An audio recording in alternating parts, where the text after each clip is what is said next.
Saya mau cerita kebenaran. 13 tahun saya menangis. 13 tahun saya mencari kebenaran. 13 tahun saya mencari seorang guru yang mursyid, yang bisa mengantarkan saya untuk menemukan kebenaran yang sejati. Dari kecil saya belajar sholat. Umur 19 tahun saya sudah hafiz Quran.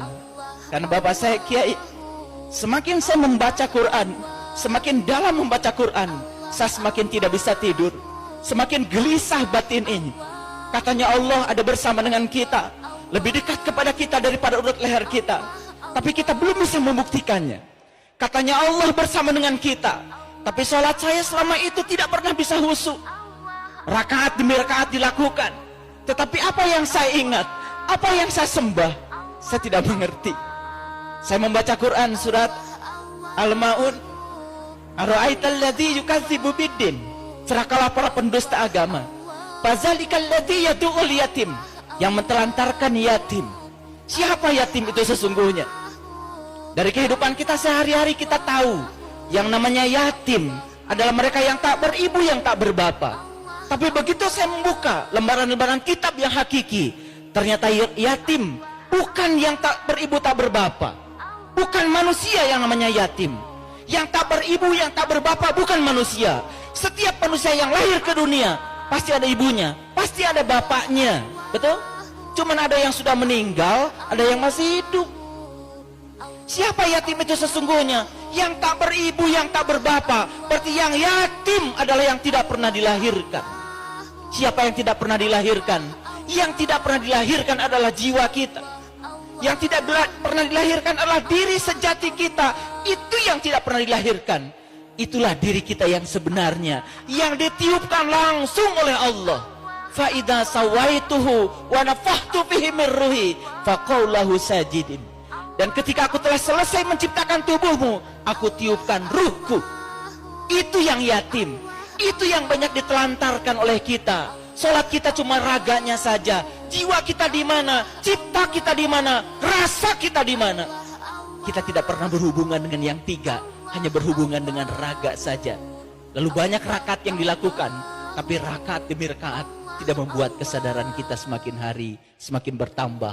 Tetap sakit hati kalau diomongin orang, tetap marah ketika orang marah kepada kita, tetap reaktif kepada situasi yang tidak kita inginkan. Tidak pernah nyaman dalam kontradiksi. Kalau kita nyaman ketika kita mendapatkan yang kita ingin, itu biasa. Tapi kalau kita tetap nyaman dalam kontradiksi, mendapatkan yang tidak kita inginkan, tetap nyaman, itu ukuran spiritual. Disitulah ukurannya akhlak kita. Sholat bukan tujuan, tujuan kita adalah akhlak. Nabi Muhammad menjadikan sholat sebagai sarana untuk membangun akhlak. Saya bertemu dengan seorang guru yang mursyid, yang bisa mengajarkan cara meniti ke dalam diri, menemukan siapa diri saya, siapa Tuhan saya. Justru saya tidak menemukan di pesantren, tanpa menganggap rendah pesantren. Jadi kalau begitu, di mana sebetulnya ilmu agama yang sebenarnya itu ada? Saya cuma punya satu keyakinan, karena Allah dalam hadis qudsi mengatakan, para waliku ada di bawah naunganku, dan tidak ada mengenal seorang wali tanpa seizinku. Kewalian seseorang tidak akan pernah ditampakkan kecuali kepada mereka yang mencarinya, yang merindukannya. Saya cuma bisa mendoakan pada ibu bapak sekalian, semoga setelah ini bapak ibu bisa menemukan seorang pewaris ilmunya Nabi, yang bisa mengajarkan ilmunya Nabi. Seorang sahabat bertanya pada Rasulullah, ya Rasulullah, aku bahagia hidup sejaman dengan engkau, karena aku mendapatkan ilmu langsung dari tanganmu. Apa kata Rasul? Engkau bahagia karena hidup sejaman dengan aku, tapi jauh lebih bahagia umatku, kata Nabi, yang hidup tidak sejaman dengan aku, tapi mereka masih dapat ilmuku dari para pewarisku. Maka Nabi mengatakan, al ulama warasatul anbiya. Ulama adalah mereka yang mewarisi ilmunya Nabi.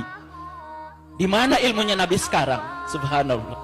Yang menceritakan Allah banyak orangnya, yang tahu Allah sedikit orangnya. Yang mengaku menyembah Allah banyak orangnya, tapi yang diaku oleh Allah bahwa dia menyembah Allah sedikit orang. Allah sendiri mengatakan di Quran, "Sullatum minal awwalin wa qalilum minal akhirin." Yang beriman itu sebagian awalnya banyak, tapi setelah diseleksi oleh Allah, tinggal sedikit. Makanya di dalam Al-Kahfi dikatakan, tinggalkan kebanyakan orang, cari gua yang bisa memberikan keselamatan. Masuklah pada kelompok yang sedikit.